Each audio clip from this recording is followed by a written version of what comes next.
श्री गुरुवे नमः। हिंकारी हिंकारी रहस्ययुक्तो शिंकारी गूढ़ार्थि महाविभूत्या ओंकार मर्मः प्रतिबोधिकाभ्यां नमो नमः श्री गुरुपादुकाभ्याम्।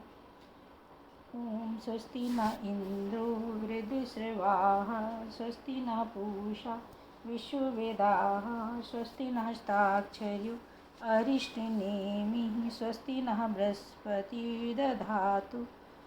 ओम शांति शांति शांति। प्रणाम भगवान। पुरुषोत्तम योग स्वामी अखंडानंद सरस्वती जी का दिव्य ग्रंथ और भगवान इसमें श्रीमद् भगवद गीता के 15वें अध्याय के 11वें मंत्र की व्याख्या चल रही है। भगवान यतन्तः योगिनः च एनं पश्यन्ति आत्मनि अवस्थितं यतन्तः अपि अकृतात्मानः न एनं पश्यन्ति अचेतसः। अपने हृदय में ही विराजमान इस आत्म तत्व को योगी प्रयत्न करके देखते हैं, किंतु विक्षिप्त चित्त अशुद्ध अंतःकरण लोग इसे प्रयत्न करके भी नहीं देख पाते।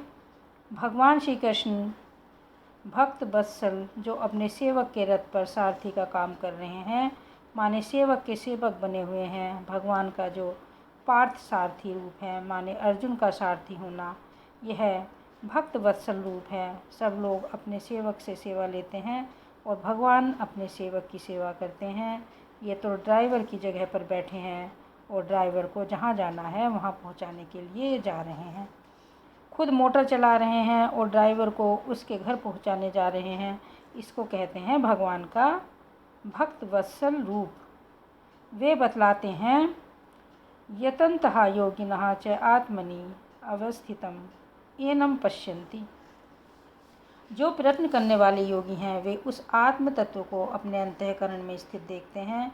गीता में योगी शब्द का जो भी अर्थ है उसको आप मान लो। अब मंत्र नंबर है 1। गीता का मंत्र है 6/45। प्रयत्न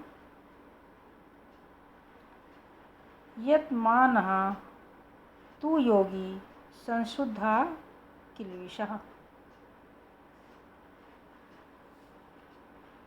जैसे तुम धन कमाने के लिए प्रयत्न करते हो, वैसे ईश्वर की प्राप्ति के लिए प्रयत्न करते हो कि नहीं।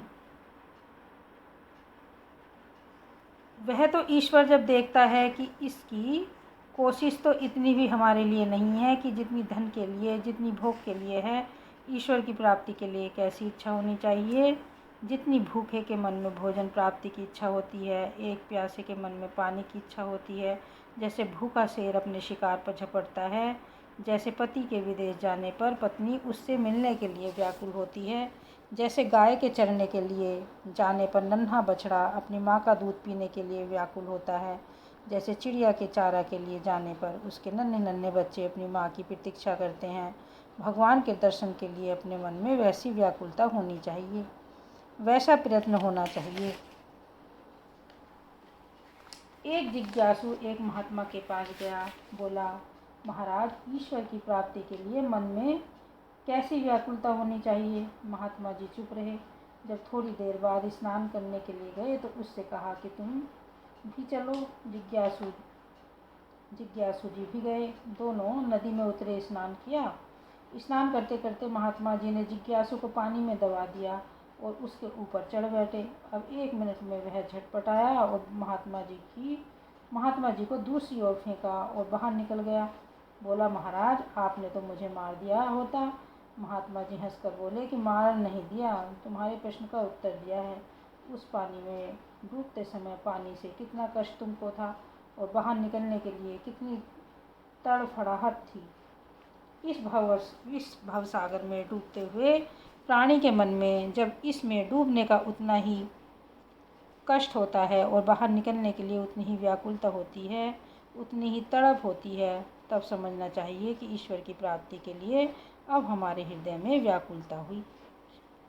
तो प्रयत्न करो। संसारी वस्तुओं की प्राप्ति के लिए व्याकुलता होती है, ईश्वर के लिए 2 बूंद आंसू आँख में नहीं आते। यह अपने जीवन की विडंबना है। जब तक यह दूर नहीं होगी तब तक हम ईश्वर के मार्ग में कैसे आगे बढ़ेंगे।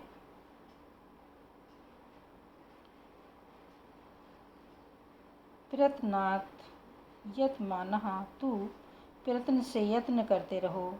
हरि सो लागा रहियो रे भाई, तेरी बनत बनत बन जाई। योगी संशुद्ध किल्विष, योगी संशुद्ध किल्विषः, योगी के अंतःकरण के जो किल्विष हैं वे शुद्ध होते हैं, तब कहीं जाकर वह ईश्वर की प्राप्ति के योग्य होता है। यतन्तः योगिनः च एनं पश्यन्ति आत्मनि अवस्थितम, जब मन से मुक्त होकर माने पाप वासना की पूर्ति के लिए जो प्रयत्न है उससे मुक्त होकर और मन की चंचलता है उससे मुक्त होकर जब योगी पुरुष प्रयत्न करता है, योगी माने कर्म योगी, अष्टांग योगी, भक्ति योगी, ज्ञान योगी, और योगियों में सबसे बड़ा कौन। अब मंत्र नंबर है 16/47। योगी नाम अपि सर्वेषां मद्गतेन अंतरात्मना, श्रद्धावान भजते यः मां सह मे युक्तमः मतः।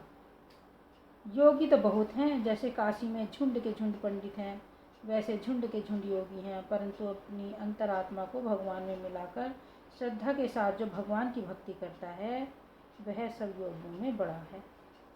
ओम शांति शांति शांति। प्रणाम भगवान।